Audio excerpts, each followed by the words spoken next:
తండ్రి అయినటువంటి దేవునికి, ప్రభు అయినటువంటి యేసుక్రీస్తు వారి నామములో కృతజ్ఞతాస్తుతులు చెల్లించుకుంటూ ఈ యొక్క కార్యక్రమాన్ని వీక్షిస్తున్నటువంటి వింటున్నటువంటి సహోదరి సహోదరులందరూ కూడా నా హృదయపూర్వకమైనటువంటి వందనాలు తెలియపరుచుకుంటా ఉన్నానండి.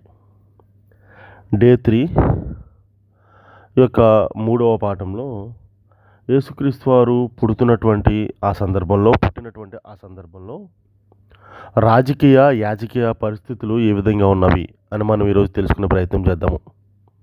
ముందుగా రాజకీయ పరిస్థితులు చూసుకుంటే అక్కడ పొలిటికల్ అట్మాస్ఫియర్ ఎలా ఉంది అంటే, ఆ సమయంలో యేసుక్రీస్తు వారు పుట్టినటువంటి ఆ సమయంలో రోమా సామ్రాజ్యము అక్కడ ప్రభుత్వం చేస్తూ ఉన్నది.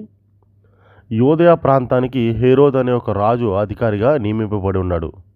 అతని యొక్క పరిపాలనలో యోదయ ప్రాంతము అంటే యేసుక్రీస్తు వారు పుడుతున్నటువంటి బెత్లెహేము ప్రాంతము హేరోదు మహారాజు అనే అధికారి ఆధీనంలో ఆ ప్రాంతం ఉంది. అక్కడికి తూర్పు దేశపు జ్ఞానులు వచ్చి వారుకున్నటువంటి లేఖన ఆధారంగా, ప్రవచన ఆధారంగా యూదుల రాజుగా పుట్టినటువంటి వాడెక్కడ అని అడిగినప్పుడు, యూదుల రాజు ఎక్కడ అని అడిగినప్పుడు, తమ రాజ్యాన్ని ఎక్కడ కోల్పోతామో, తమ పరిపాలన ఎక్కడ కోల్పోతామో, తమ యొక్క అధికారాన్ని ఎక్కడ కోల్పోతామో అని కలవరపడినటువంటి యొక్క హేరోదు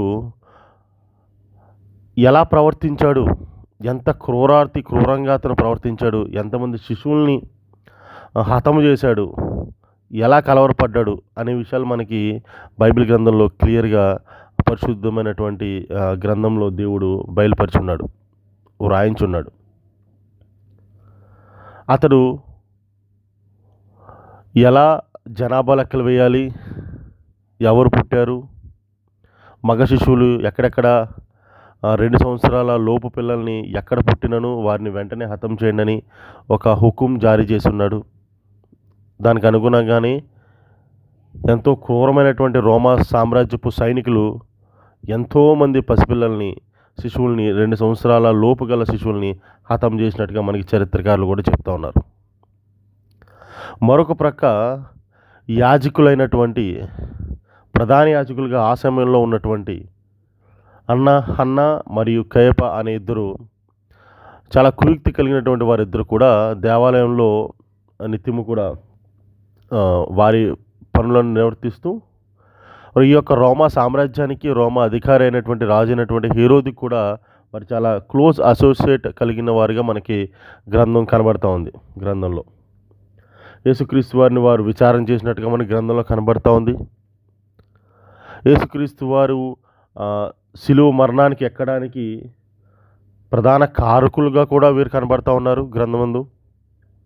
అపోస్తులు కూడా వారి యొక్క సువార్తను, వారు చేసినటువంటి సువార్తకు వీరు అడ్డంకి కలిగినట్టుగా కూడా మనకి అపోస్తుల కార్యాలలో మనకి క్లియర్గా దేవుడు చెప్తా ఉన్నాడు.